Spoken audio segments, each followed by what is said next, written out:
What's that I hear?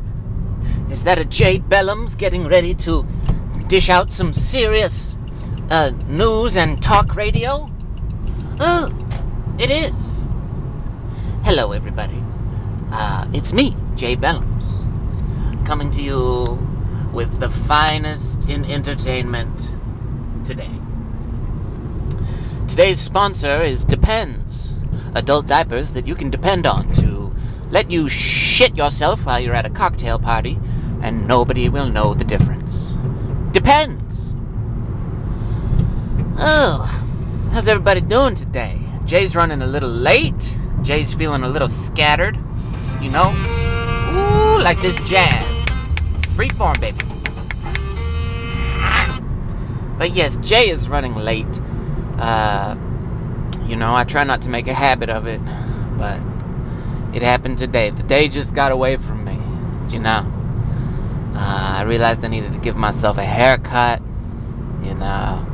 Jay's been cutting the old hair himself since Wacky World came into effect, and, you know, I gotta say, I've been saving a lot of money. Because I used to go to the barber. Excuse me. I used to go to the barber. And, to stay really fresh, I say you go every 2 weeks, okay? Alright. That wasn't me. I usually waited about, every 3 months. I would wait until I looked so horrible and gnomish that people couldn't even recognize me. They just looked my direction and said, "Oh, there seems to be some type of shrub over there." And then I'd pop out and surprise them. And they'd say, "Oh, it's Jay Bellums. What a pleasant surprise. He is an attractive man." But, every 2 weeks, and the haircut was like $40, and then you got a tip. If you don't tip your barber, I don't know what the hell is wrong with you. You got to tip service workers, baby boo. And don't try to calculate out 15% of, a small bill. You need to just start at like $10 and only go up from there. Because if you're in the barber's chair on your calculator, and your barber looks over your shoulder and you're calculating out 12% tip to a $33 haircut. Yes, shut up. That's bad. Very, very bad. People need to learn how to tip. All right. But one of my barbers, so I started out, let me just tell you, I was really rocking it in the adult world because I found a barber. I found my barber. And you know how long that takes?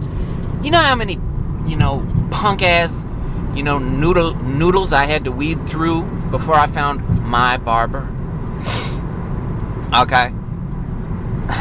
I think I went through like 4, and they all sucked. They all made it awkward. They all asked the same questions. I'd sit down in the chair, They'd be like, "Oh, big plans for the day." I'd be like, "No, just shut up. Please cut my hair." They'd say, "Oh, so what do you do?" I'd say, "I'm a radio host." And they'd say, Oh, that's so interesting. I'd say, Yeah. And, they just asked the same old questions. It felt like a first date. It felt like the movie 50 First Dates. You ever seen that? With Adam Spandler and Drew Carrymore. That was a stupid movie. I saw that back in the day when I was a little Bellums. But anyway, the barbers made it feel like I was on a first date with them every time I sat in the chair. And if we ain't making out at the end of this, I'm not even interested. They could at least offer that as a service. If you're gonna make it feel like a first date, at least, come over here for some sugar, baby. But then I finally found the one. My one barber. His name was, it's been so long I forgot his name. I think it was Josh. But he was funny. He was extremely angry and extremely aggressive and irritated all the time. Which you might think is not a good quality in a barber. But it was great because he and I were very similar. I remember he would just stand in the corner He picked the farthest barber chair away from the front door. He was a little antisocial. And he would just glare at people. They'd come in and, walk-ins, stupid-ass walk-ins, not a regular like me. But walk-ins would come in and they'd be like, "Can I get a haircut?" And all the other barbers would try to make some sort of, attempt to be friendly. They'd be like, "Welcome in. I see you. We'll get right to you. Just wait in the chair, And other ones would be like, "Hi, welcome." But Josh would just stand there scowling. He had his arms crossed. If he was allowed to say "fuck you," he probably would. He'd probably march over to you and just beat your ass for even wandering into the barber shop. So as you can tell, it was a match made in heaven. And I got in his chair one day and he was, asking me about life. And he was just funny. We grew up in the same area. We're from the same hood, if you will. Oh, we had the same hooded sweatshirt. And he'd ask me for fitness tips, because I don't know if you can see this, but I got some stuff going on over here. That was my arm. Just don't be alarmed. But he'd ask me for fitness tips, and I'd be like, Josh, the key to losing weight is just eating less, Josh. You need to just, And he'd tell me about all his nighttime snack times. He told me about how he'd take his kids' sugar cereal and go down to the TV room, and how he would just eat all of his family's food. I'd be like, Josh, this is why you need fitness tips, because you are starving your family at the expense of your snack times. He didn't really want to hear it, though. He just wanted to, talk the talk, but not walk the walk. But at one point, he decided he wasn't aggressive enough, and he actually decided he needed to go on steroids. And I'm not kidding, okay? He came in with the old story that his testosterone was at the level of a 90-year-old man. And I don't really believe that, because he was like king of the hill in the barbershop. He like beat everybody's ass and, stared down anyone who tried to even ask him a question. So I don't believe that. He seemed like he had plenty of testosterone. Surplus of testosterone, if you will. But he told me about it. I sat down in the chair one day and he was like, "Hey, listen, look, come here, Jay. I'm like, "Yes, I'm right here. I'm in the chair. I can hear you." He was like, "Jay, I'm taking testosterone." And I was like, "Oh," and all my little phalanges clenched. And I was like, oh, good. I'm so glad the man standing behind me with scissors, who's known to have a bad temper, is now on, steroids. So I tried to keep my cool, tried not to let him see all the sweat that was trickling down me. And I was like, "So tell me about this choice you made." And he's like, "Yeah, I just feel so much better. I feel like I'm in my early 20s again, I was like, "Oh, good. Please tell me more." And he's like, "Yeah, well, the wife is happier." I'm like, "Okay, that's enough." And he told me about how he'd have to inject himself into the thigh muscle, okay? And I didn't know this, but you don't inject steroids into your veins, okay? You inject them into the muscle, I guess. So he told me that his doctor advised him to take a syringe that is full of testosterone and plunge it into his thigh, okay? And he said that he had some mornings where he had to do it 3 or 4 times. And so I'm just picturing this barber of mine sitting in his boxer briefs on his bed, stabbing the hell out of his thigh with a syringe full of testosterone. It was just a very scary picture for me. And he was interested in fighting in MMA, UFC, Ultimate Focaccia Bread Championship, that thing. And he would always reenact fights that he had seen over the weekend, okay? And I'd be sitting there helpless as a butterfly in the barber's chair, and he'd be like, "Yeah, man, did you see that fight last weekend? He caught him with the overhand right.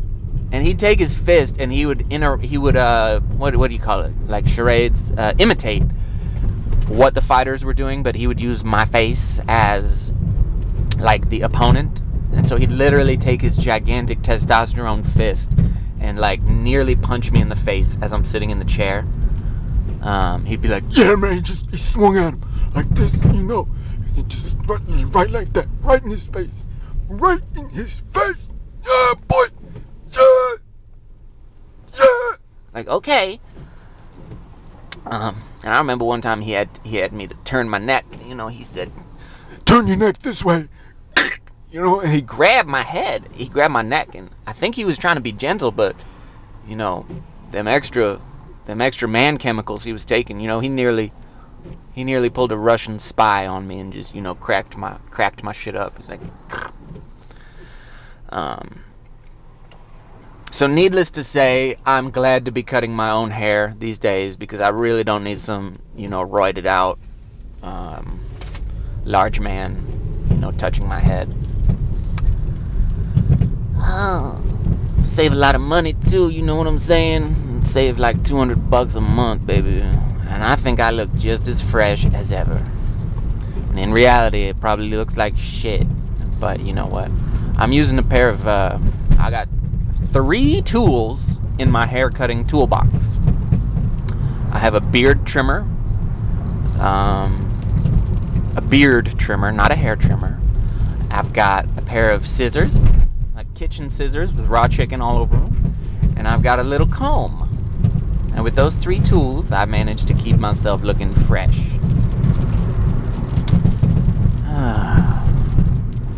So that's the story of the haircuts, babies. Let me know how you've been saving money while staying safe and staying at home. You know. Alright. I'm gonna turn on some hot air over here, you know what I'm saying? Got my little carbonated beverage over here, you know, Polar Skelter. Helter Skelter. Excuse me, taking a sip.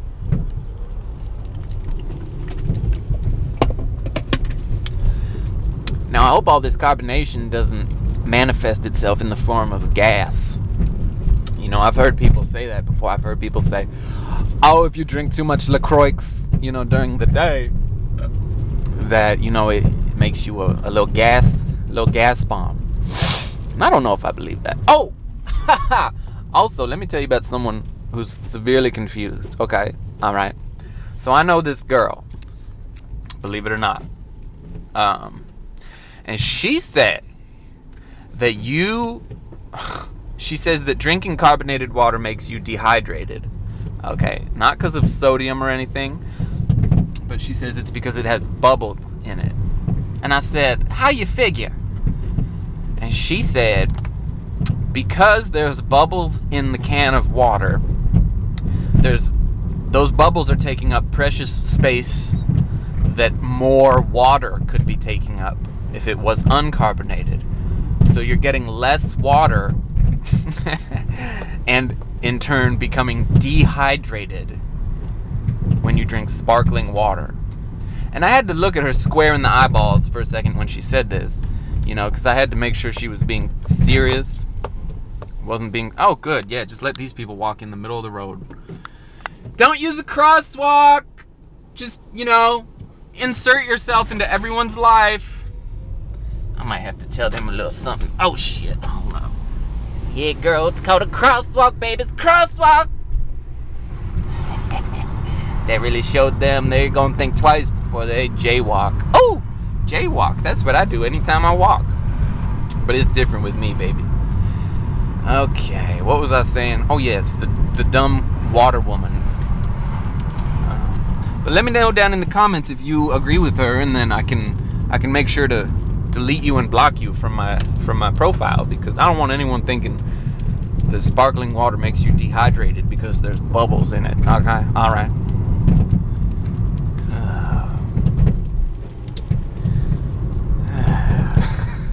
Well, you know, I'm not going to keep you too long today. You caught me all flustered and busted. I'm running out of time. I haven't eaten today. You know, what other excuses can I pull out of my rump? excuses are like, dead dogs. Everyone's got one in the back of their trunk. You know what I'm saying? Yeah, I'm going to leave it there today, everybody. It's a short and sweet. So I hope everyone has a great day. Stay safe, everybody. Make sure to signal when you turn, and I'll see you next time on Driving with Jay.